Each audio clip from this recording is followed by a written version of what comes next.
오늘 우리 이 본문의 말씀들에 대해서 먼저 이야기하기 전에 여러분들은 성경을 어떻게 받아들이고 있는지 모르겠습니다. 오늘도 예수님께서 성경을 읽으셨다라고 16절에 말씀하고 있는데요. 16절에 이 성경을 읽는다, 예수님이 성경을 읽으셨는 것은 늘 하시던 대로라고 되어 있습니다. 회당에 들어가셔서 성경을 읽으셨는데 그 성경을 읽으신 내용이 실제는 여러분들이 그 본문을 나중에 이사야서 61장 1절로부터 3절까지를 확인해 보시면 좀 다르다라는 걸 알 수 있습니다. 그 다른 부분에 대하여서는 나중에 우리가 그 부분들이 왜 달라질 수밖에 없었는지 우리 스스로 나중에 좀 더 확인해 보시면 좋겠고요. 그리고 그 달라진 부분들 때문에 실제는 예수님께서 오늘 본문의 21절까지 저희는 읽었지만 30절까지 보면 예수님에 대하여서 이 이야기들을 다 듣고 난 다음에 28절 말씀에 보면 화가 났다고 했습니다. 화가 나고 그래서 동네 밖으로 예수님을 쫓아내고 낭떠러지까지 끌고 와서 밀쳐 떨어뜨리고자 하는 그러한 모습들을 보이고 예수님을 죽이려고 했다는 것이죠. 예수님이 말씀을 읽고 예수님이 말씀에 대해서 분명히 해석해 주셨는데 그 해석에 본인들이 동의하지 않았기 때문에 예수님에 대해서 적개심을 가지고 분노가 일어나고 예수님을 심지어는 죽이려고까지 했다라는 것입니다. 그것이 예수님이 익히 하셨던 이 나사렛에서 그러한 일들을 행하셨다라는 겁니다. 나사렛은 예수님의 실제는 출신지이기도 하고 자라난 동네이기도 하기 때문에 예수님에 대해서 잘 아는 이 사람들이 이러한 모습들을 보였다는 것이죠.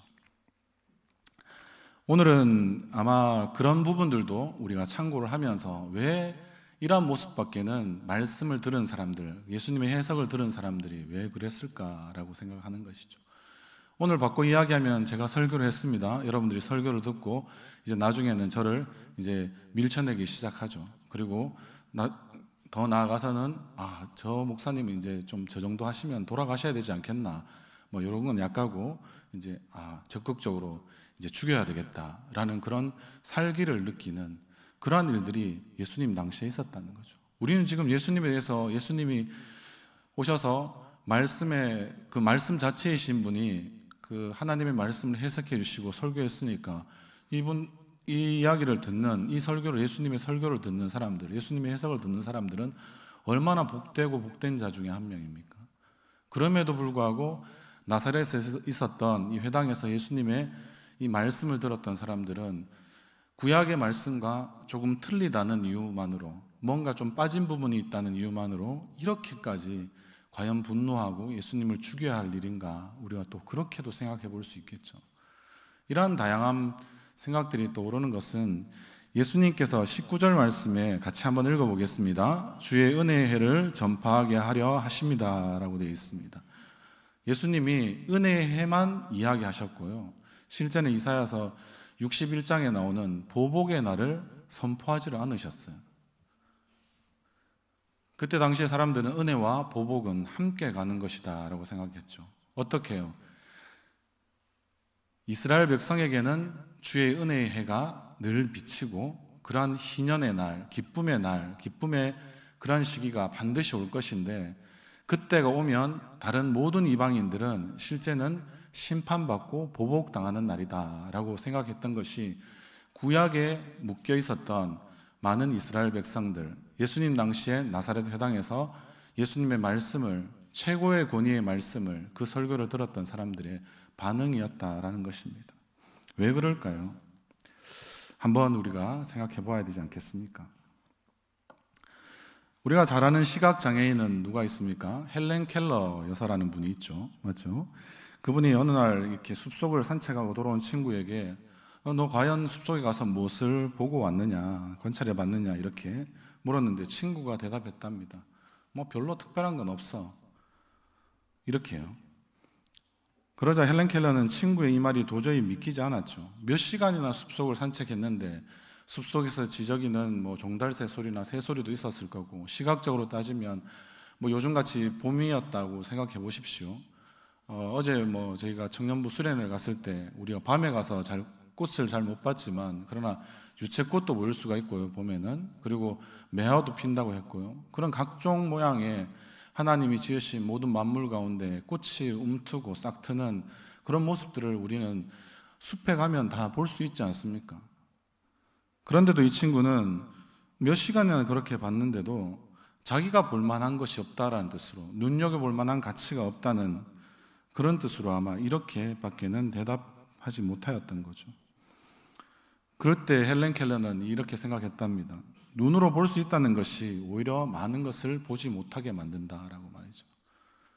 여러분들에게 가장 제가 설교하기 어려운 주제가 뭔지 아십니까? 삼위일체의 하나님에 대해서, 하나님의 속성에 대해서 여러분들 설교하면 아마 훨씬 더 마치 뜬구름 잡는 설교를 하지 않는가. 우리 청년들은 더 이렇게 멘탈이 나가죠. 이렇게 목사님이 너무 형이상학적으로 너무 이상한 이야기들을 많이 하신다. 이렇게 교리 설교를 하게 되면 그런 반응을 보이는 친구들이 많거든요. 오늘도 재미있는 이야기를 들었는데 유초동부나 이런 애들은 확실하게 표현하잖아요. 여러분들 어때요? 이렇게 이야기하면 그렇게 우리 친구들이 대답해 줬다고 우리 전사님 말씀하시던데요. 지겨워요. 이렇게. 여러분도 아마 제가 그런 쪽으로 설교를 막 이렇게 무진장하게 되면 여러분들 약간 멘탈도 나가면서 정신이 약간 오락가락하면서 지금 오후 되니까 얼마나 또 잠이 옵니까? 맞죠? 그래가지고 지겨워요. 이렇게 생각하고 이제 마음의 문도 닫고 마음의 눈도 닫고 우리의 영안도 같이 닫아버리고 그 자동적으로 어떻게 됩니까? 이제 눈꺼풀이 마치 세상에서 제일 이기기 힘들다는, 씨름에서 이기기 힘들다는 우리 자신의 눈꺼풀, 그것들이 막 이렇게 점점점 감기죠. 지금 한 반쯤 감기신 분도 있어서 제가 이 말씀 드리는 건 아닙니다. 그렇습니다. 눈으로 볼 수 있는 것이 많기 때문에 오히려 더 눈으로 보지 못하는, 더 깊은 우리의 눈이 열리지 않는 이상 볼 수 없는 그런 보이지 않는 하나님에 대해서 우리는 지금 믿고 있기 때문에 제가 이 말씀을 이렇게 서두에 말씀드리는 것입니다. 잃어버린 시간을 찾아서라는 그 유명한 책을 썼던 프랑스의 소설가 프루스트는 이런 말을 합니다. 진정한 발견은 새로운 땅을 찾는 것이 아니라 새로운 눈을 갖는 것이다 라고 말이죠. 새로운 무언가를 우리가 발견하고 싶으십니까? 제가 그런 표현들을 많이 썼는 것 같습니다. 우리는 하나님을 더 많이 발견해야 합니다. 지난주에도 여러분들에게 좀 어떤 의미에서 어려운 설교가 되지 않았나 싶은 그 설교를 다시 제가 떠올려 볼 때도 복귀하면서도 여러분들 일반 계시에 대해서 얼만큼 알고 계십니까? 특별 계시인 성경은 여러분들 그 맞추어서 얼만큼 알고 계십니까? 우리가 교리적으로 그냥 자연에서 보이는 만물을 통해서 계시하시는 것은 일반 계시다. 여러분들은 당연히 이야기하고, 우리에게는 그래도 성경이라는 특별 계시가 주어졌으니까 하나님과 구원과 하나님 나라에 대해서, 그 은혜와 진리에 대해서 더 많이 알려주신다. 여러분들 단순하게 그렇게 생각하지만 그러나 그 심층적인 그 이면에는 훨씬 더 많은 뜻이 있습니다.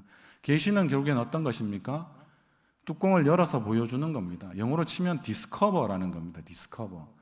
커버가 덮는 것이지 않습니까? 디스라는 말은 반대 뜻이죠. 이 커버를 열어야지 결국에는 그게 보이는 것입니다. 그걸 계시라고 합니다. 가장 쉬운 뜻이 그런 뜻입니다. 여러분들은 여러분들의 마음의 뚜껑이나 이런 것들을 여러분들은 어떻게 덮개를 얼마나 많이 열어놓고 계십니까? 그래서 여러분들의 삶 가운데서 얼마나 많은 하나님을 발견하고 계십니까? 봄이 오면 꽃을 발견하듯이 하나님의 보배롭고 아름다우신 모습을 여러분들의 삶의 구석구석 가운데 여러분들은 얼마나 많이 찾아내고 계십니까? 그것을 찾아내려면 무엇이 필요할까요? 우리에게 믿음이라는 것이 필요하고요. 그것을 굳이 우리가 이해하기 쉬운 우리의 신체의 부분으로 표현하자면 믿음은 우리의 눈에 해당한다 할 수 있어서 믿음의 눈이 우리 가운데 필요한 것입니다. 여러분들 믿음이 없으면 보이지 않는 것을 보이는 것처럼 우리는 믿어낼 수가 없습니다. 그러하기에 오늘도 이 예수님의 눈이라고 이야기하는 이 부분들에 대해서 저희가 앞으로 묵상하고 나눠볼 텐데요. 그렇기 때문에 이것이 실제는 어렵습니다. 보이지 않는 하나님을 내가 보는 듯하게 믿을 수 있느냐라는 것이 우리의 신앙의 싸움이기 때문에 그렇습니다. 여러분들 그리스도인들도 그래서 이러한 새로운 눈을 갖기 위해서 남다른 노력을 여러분들 기울여야 합니다. 이 새로운 눈을 갖기 위한 하나님의 훈련을 우리는 해야 합니다. 그것이 가장 지금 단순하게 우리가 할 수 있는 것은 설교를 듣고 지겨워서 눈을 감는 것을 통하여서 여러분들 기도할 수는 없잖아요. 그냥 여러분들 이 시간에 잠시 한 번 더 눈꺼풀이 피곤하신 분들 우리 다 같이 한번 눈을 감아 보실까요? 저 빼고 다 감으셔도 괜찮습니다. 감으시면 뭐가 보이십니까? 아무것도 안 보이죠, 맞죠? 네. 정직한 사람입니다. 그러나 우리가 눈을 감고 이제 기도하기 시작한다 생각해 보십시오. 이제 뭐 눈을 뜨셔도 되고 눈을 감고 계셔도 괜찮습니다.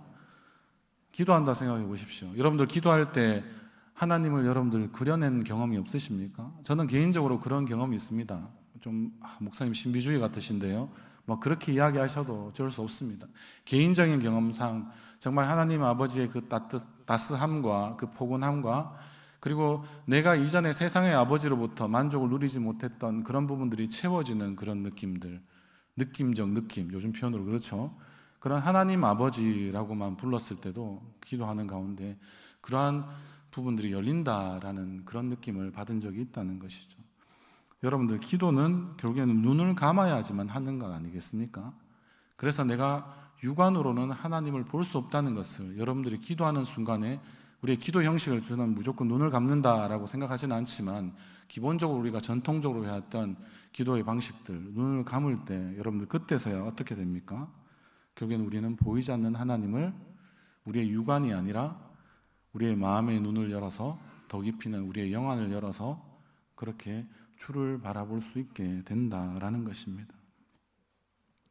그래서 기도에 대해서 우리 청년들도 많은 질문도 할 수 있고요. 또 그런 부분에 대해서 많은 이야기들이 나눌 수 있습니다만 기도는 어떤 것입니까? 보이지 않는 하나님을 보기 위해서 우리는 기도하는 것입니다. 아멘이십니까? 예, 그렇기 때문에 우리는 하나님이 여기에도 지금 안 보이시잖아요. 안 보이시는데 여러분들 보이지 않는 곳이 얼마나 많은 일들이 벌어지는지 여러분들은 혹시 아십니까? 저는 가끔씩 다큐멘터리 채널을 보는 것을 좋아하는데요. 다큐멘터리 채널 중에서 여러분들은 요즘같이 농작물이 자라는 이런 시기가 있지 않습니까? 우리 이렇게 그쪽에 전문가분도 제가 계시는 줄 알고 있는데 그런 것들이 어떻게 이렇게 땅에서 씨앗을 뿌리면 뚫고 나오는지에 대해서 여러분들 관찰 카메라가 붙어서 24시간 아마 그 촬영하는 그 카메라에서 그 부분들이 빨리 돌려지면서 이렇게 보이는 것들이 있는데 여러분들 그런 것들은 절대 우리의 육안으로 볼 수 없는 것들이 훨씬 더 많습니다. 그래서 그게 마이크로의 세계잖아요. 하나님의 세계죠. 우리의 세계는 아니고요. 그러니까 우리는 우리의 눈으로 실제 볼 수 있는 한계들이 너무나 많이 있기 때문에 여러분들 보이는 대로 살아가면 여러분들 보이는 그대로 망하십니다. 우리는 그렇기 때문에 우리의 보이지 않는 하나님을 의지하고 그분이 일하심을 통하여서 우리가 지금도 안전하고 온전하고 그리고 기쁘게 살아가는 줄 믿습니다. 우리에게도 그러한 주를 바라보는 그런 마음들이 우리 가운데 더 많이 있으시기를 주님 이름으로 소원합니다.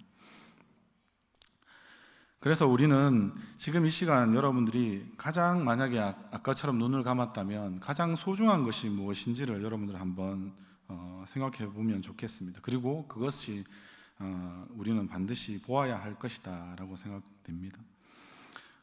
그렇게 생각할 때 어제도 수련회 때 우리는 이야기했었지만은 가장 우리는 기뻤던 일 아니면 가장 아쉬웠던 일 이런 것들도 생각해 볼 수 있지 않겠습니까?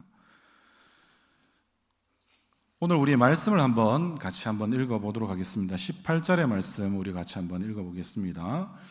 주의 성령이 내게 임하셨으니 이는 가난한 자에게 복음을 전하게 하시려고 내게 기름을 부으시고 나를 보내사 포로된 눈먼 자에게 다시 보게 함을 전파하며 눌린 자를 자유롭게 하고 같이 읽겠습니다. 마지막에 주의 은혜의 해를 전파하게 하려 하심이라. 아멘.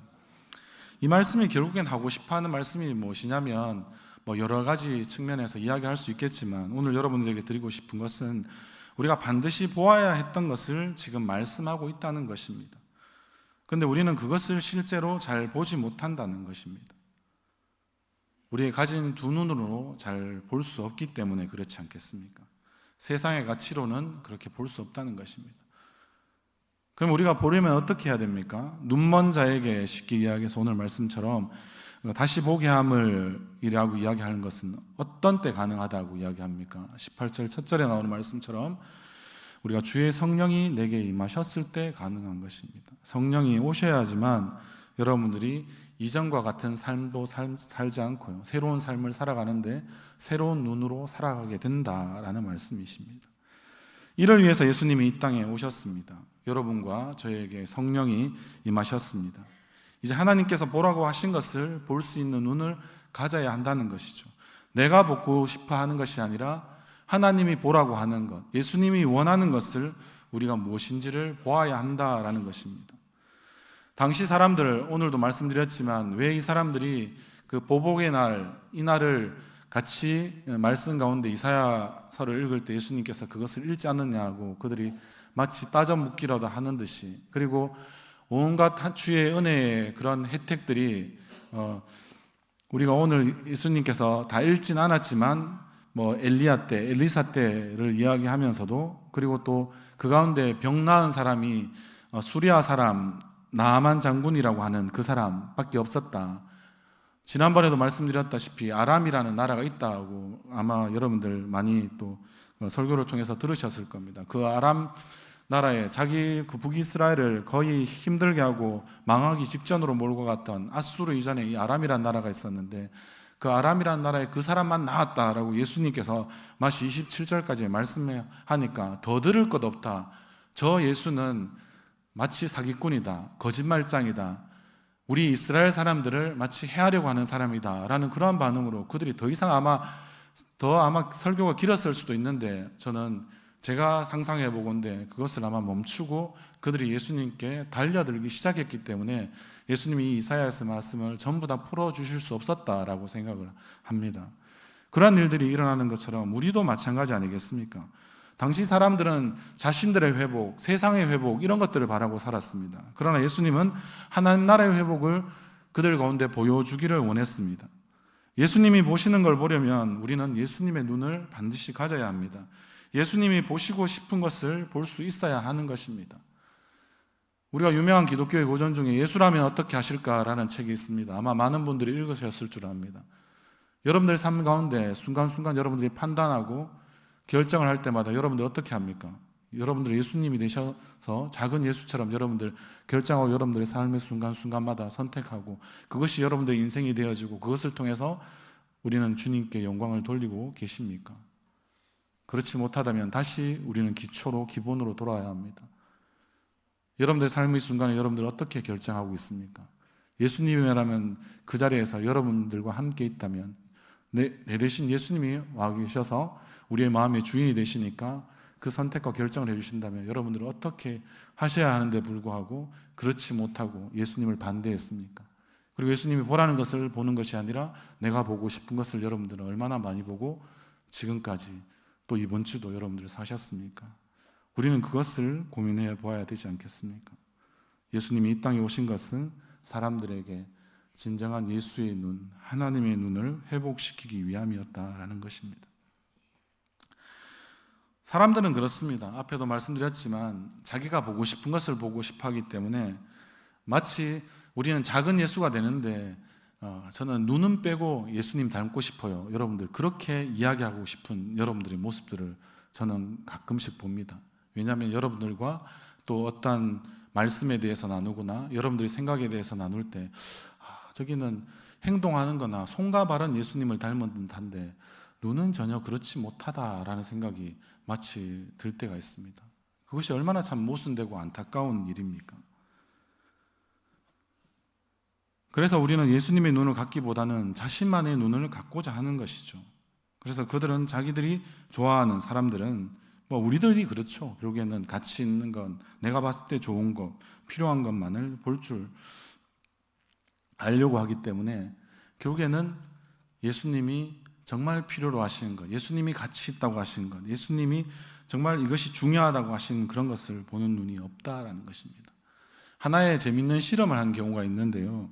여러분들 혹시 조슈아 벨이라고 이야기하는 유명한 그 바이올리니스트를 여러분들 아십니까? 여기 대구에도 수성 아트센터에 몇 년 전에도 이 코로나 전에는 자주 왔던 한국 사람들도 꽤나 클래식 음악을 좋아하시는 분들 중에서는 조슈아 벨이라는 인물을 좋아하는 걸로 알고 있습니다. 근데 2007년에 이 바이올리니스트 조슈아 벨이 워싱턴 DC죠. 미국의 수도입니다. 거기 한 지하철역에 1시간 가까운 연주를 했는데 여러분들 어떤 일이 일어난 줄 아십니까? 이 조슈아 벨이 35억짜리 그 유명한 바이올린, 우리가 저도 잘 이름이 익숙하지 않는데 스트라디바리우스라는 바이올린을 꺼내서 막 연주를 열심히 했는데 1시간 동안 여러분들 얼마나 많은 사람이 이 사람을 알아봤을까요? 거의 한 사람도 알아보지 못했는데요. 단 한 사람 알아본 사람이 있답니다. 그 사람은 조슈아 벨이라는 인물을 알아보고 그래서 그 자리에 좀 멈춰서 그 연주를 들었다고는 합니다. 이 조슈아 벨이 얼마나 대단한 사람이냐면 여러분들이 이렇게 클래식 쪽에 이렇게 좀 혹시라도 좀 잘 모르시면 설명을 드리자면 우리는 또 이렇게 경제적 가치로 설명드려야지 이 조슈아 벨이 얼마나 대단한 사람인지 여러분들 아시지 않겠습니까? 저도 보러 가고 싶었는데 보러 가지 못한 인물이었고요. 그러니까 공연료가 너무 비싸기 때문에 그렇습니다. 이 사람은 그때 보통 입장권이 한 10만 원 이상, 많이 육박하면 거의 한 20만 원에 가까운 그 정도의 입장권을 내어야지 이 사람이 연주를 들을 수 있습니다. 그리고 조슈아 벨이 잘 못 알아본 이유는 그때 당시에 그냥 평상복으로 야구 모자를 눌러 썼으니까 모르겠죠. 그러나 이 사람이 한 연주곡은 그 며칠 전에 콘서트홀에서 자기가 잘 공연한 곡으로 그 연주를 했다고 합니다. 그래도 알아본 사람은 그 사람의 얼굴을 알게 되었던 숙녀 한 사람밖에 없었다라는 이야기죠. 1분당 거의 우리가 수입으로 치면 거의 한 100만 원에 이르는 이러한 수입을 올릴 수 있는 바이올린의 거장이라고 알려져 있는 이 사람이 결국에는 지하철역에서 연주해서 자기가 벌어들인 수입은 고작 32,000원 정도밖에 되지 않는다라는 것이죠. 이처럼 우리는 세상을 살면서 무엇이 진짜이고 가짜인지 모르고 어떤 의미에서는 거짓에 우리는 때로는 놀림당하거나 우롱당하고 사는 그런 것이 우리의 모습입니다. 왜 그렇습니까? 우리는 진짜를 잘 알아보지 못하고 살기 때문에 그렇습니다. 군중심리라는 말을 너무나 잘 아시죠? 무리 속에 있으면 사람들이 선택하는 대로 따라서 그것을 해야지 그것이 옳고 가치 있는 것이다 라고 생각하는 그러한 모습들이죠. 자신은 맞게 답을 생각하고 있는데 다른 사람 몇 명이 오답을 말하면 마치 그것이 오답이 더 맞는 것처럼 우리는 항상 숫자 노름을 많이 하지 않습니까? 더 많은 사람, 그 다수에 항상 진리가 있을 것이다 라는 그런 착각 속에서 그냥 따라가는 심리이죠. 여러분들 오리 아시죠? 새끼 오리가 태어나면 어떻습니까? 자기가 첫 번째 본 그 존재를 그는 마치 사진 찍듯이 각인시켜서 그것이 자기의 어머니처럼 그렇게 따라다니죠. 이 각인 이론을 인간에게 만약에 그대로 해보면 자기가 좋아하는 것들에 따라서 우리는 다 그렇게 살아가게 된다는 거죠. 그걸 애착이라고 하지 않습니까? 아이들 중에 애착 인형 아직도 키우실 때 많이 갖고 있는 아이들이 있죠. 자신이 경험했던 것만을 결국에는 신뢰하게 된다는 겁니다. 사람은 자신이 경험한 것 이상으로는 결국에는 살아갈 수 없다는 것이죠. 여러분들 그 누가복음 5장에 보면 우리 다음 장이죠. 39절 말씀에 보면 묵은 포도주를 마시고 새 것을 원하는 자가 없나니 이는 묵은 포도주가 좋다 함이니라 라는 말씀이 있습니다. 포도주는 묵은 것이 좋다고 생각합니다. 맞죠? 마치 그런 것처럼 우리는 그렇게 생각은 하고 동의하고 포도주의 가치는 그렇게 매기고 있지만 그러면 앞에 말씀드린 조슈아 벨 같은 이 거장이라는 사람이 왜 거장이 되었을까요? 그가 얼마나 피나는 노력을 통해서 오랜 시간 동안 이 바이올린의 기술을 익히고 그것에 마음을 담고 영혼을 울리는 방법을 그는 알아내었을까요? 그럼에도 불구하고 어떻습니까? 지하철역이라는 하찮은 곳에 콘서트홀이 아니니까 그리고 평상복을 입고 있고 연미복을 입지 않으니까 그리고 그 자신을 알아보지 못하게 야구 모자를 쓰고 있으니까 그러나 그가 한 행위는 콘서트홀에서 연미복을 입고 누군가의 다 각광을 받고 비싼 돈을 들여야지만 들을 수 있는 그 뛰어난 연주곡을 분명히 그 자리에서 연주했음에도 불구하고 사람들은 잘 알아보지 못한다는 거죠. 누구도 그 사람의 연주에 귀를 기울이지 않죠. 우리 그리스도인도 결국에는 그럴 수 있습니다. 여러분들 우리 익히 아는 말씀, 오늘 이 말씀도 실제는 여러분들이 굉장히 많이 들었던 말씀입니다. 다각도로 아마 설교를 통해서 저도 평생 예수를 믿어오면서 이 말씀은 우리 선교적으로 중요한 본문으로 알고 있고 이 본문에 대하여서 이렇게 저렇게 우리는 많이 이야기를 들었습니다. 이런 익히 아는 말씀은 우리 오늘도 어떻습니까? 그냥 이렇게 되지 않을까? 여러분들이 그냥 마치 예측하듯이 듣고 그러면서 어떻습니까? 흘려서 들을 확률이 높죠. 대충 듣는 그런 것이 우리의 몸에 뵐 수가 결국은 있는 것입니다. 그런데 여러분들 어떻습니까? 아는 말씀일수록 내가 정말 이 분명히 알고 있는지에 대하여서 여러분들 다시 한 번 더 아는 말씀은 돌다리도 두드리는 심정으로 여러분들 더 열심히 들어보셔야 합니다. 그리고 그 가운데 정말 말씀이 그러한가 여러분들이 매년 살펴서 더 열심히 그 말씀에 집중을 해야 될 줄 압니다.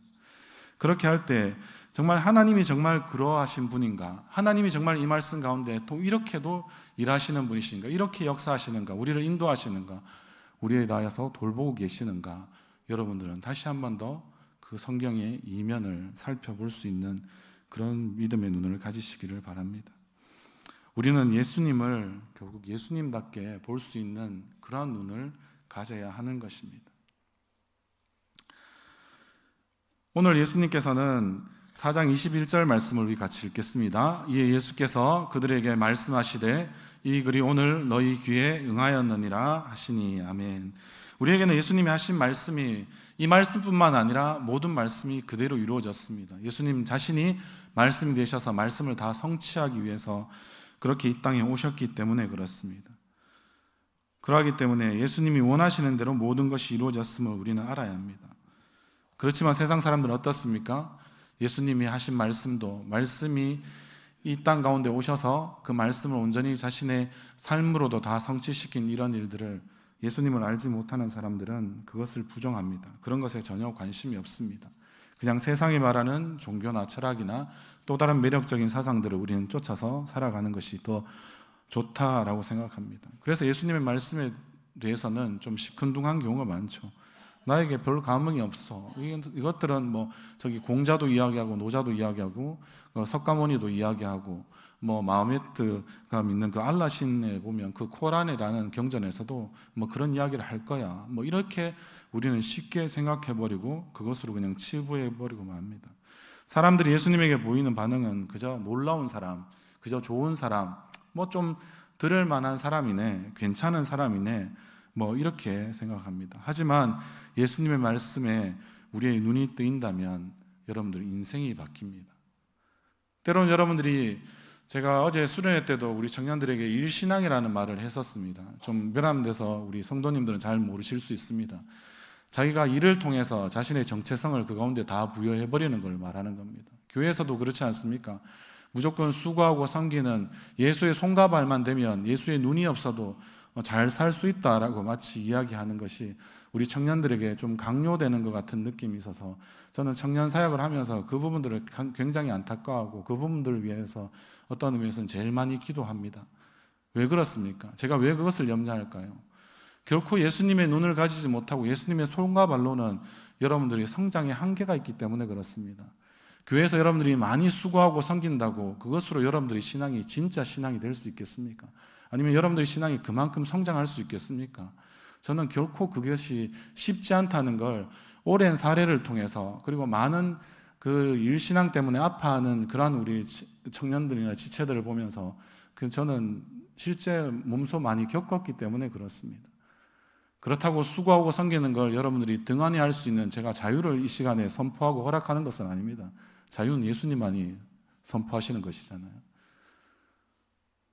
농담이었는데 진담처럼 받으시네요. 하여튼 그렇습니다. 저는 뭐 제가 할 자격이 없다고 생각합니다. 그러나 안타까워할 수 있지 않습니까? 그들의 영혼을 위해서 그들의 영혼을 책임져야 될 또 우리 부모님들과 함께 책임져야 될 한 명의 사역자로서 여러분들에게 말씀드리고 싶은 것은 그렇습니다. 세상의 일에도 세상의 일에 모든 가치를 투여하는 사람은 그 사람이 은퇴하는 순간에 퇴직하는 순간에 또 다른 의미에서는 원치 않게 명예퇴직을 하거나 강제로 권고사직을 당하는 순간에 여러분들 어떻습니까? 나는 그만 살아야지 이렇게 생각하지 않습니까? 우리의 교회에서도 세상의 가치를 고스란히 들여와서 우리 청년들에게 그런 잣대를 좀 강요하지 않으셨으면 좋겠습니다. 물론 강요하신 건 아니고 권면하신 거라고 저는 믿어 의심치 않습니다. 그럼에도 불구하고 제가 여러분들에게 부탁드리고 싶은 것은 여러분들이 수고하고 섬기는 예수의 손과 발이 된다고 예수의 눈이 없으면 여러분들은 아무 의미가 없습니다. 여러분의 삶은 어떤 의미에서는 절대 변하지 않을 수도 있습니다. 지금 이 상태에서 그대로 굳어져 버리는 거죠. 고착되어 버리는 거죠. 저는 그런 것이 무섭습니다. 때로는. 그래서 오늘도 이 말씀을 드리는 겁니다. 내가 경험한 것으로, 내가 아는 것으로만 그것에 머물러서 나의 눈을 예수의 눈으로 바꿔내는, 그래서 우리의 믿음을 다시 한 번 더 이렇게 일궈내는 그런 작업들이 없다면 우리는 늘 우리가 안주하는 그 자리에 머물러 있을 수밖에 없다는 것이죠. 그래서 이 시간 여러분들에게 다시 한 번 더 부탁드립니다. 주님께서 이 시간 예배 가운데 우리에게 오심을 믿습니다. 성령이 우리 가운데 임재하셨음을 믿습니다. 성령으로 여러분들이 충만해지면 여러분들이 첫 번째 바뀌어야 되는 것이 예수의 눈으로 여러분들의 삶을 새롭게 볼 수 있어야 하는 것입니다. 우리의 삶뿐만 아니라 우리의 세상도 그렇게 여러분들이 바라볼 수 있기를 바랍니다.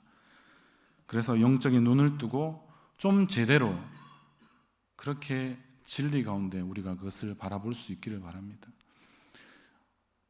오늘 오전에도 목사님이 요한복음 1장 14절의 말씀을 이야기하셨는데요. 그 1장 14절이 어떤 말씀이냐면 말씀이 육신이 되어 우리 가운데 거하심에 우리가 아버지의 영광을 보니 은혜와 진리가, 아버지의 독생자의 영광을 보니 은혜와 진리가 충만하더라는 말씀입니다.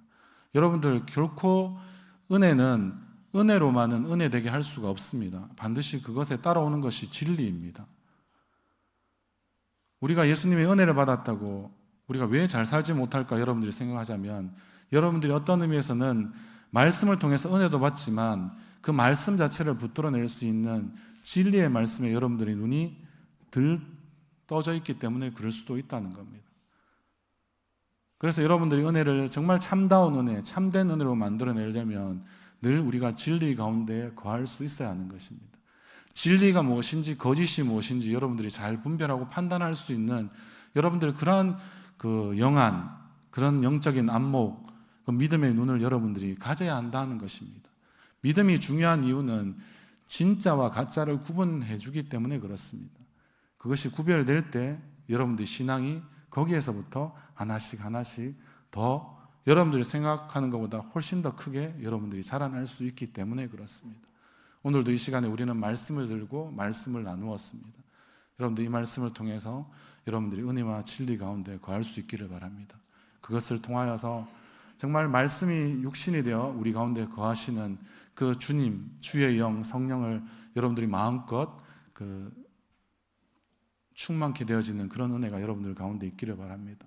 그것을 통하여서 여러분들 이제는 자신의 영광을 위해서, 자신의 안위를 위해서, 자신의 어떤 좋은 것을 위해서 우리가 살아가는 것이 아니라 아버지의 독생자의 영광을 우리의 눈으로 바라볼 때 주의 영광을 위해서 살아갈 수 있는 우리의 믿음의 눈도 열리고 우리의 믿음의 삶도 열려나갈 줄 믿습니다. 그러한 주를 위해서 사시는, 주의 영광을 위해서 앞을 바라보시고 나아가시는 우리 모든 청년들, 우리 성도님들 다 되시기를 주님 이름으로 소원합니다. 같이 기도하겠습니다.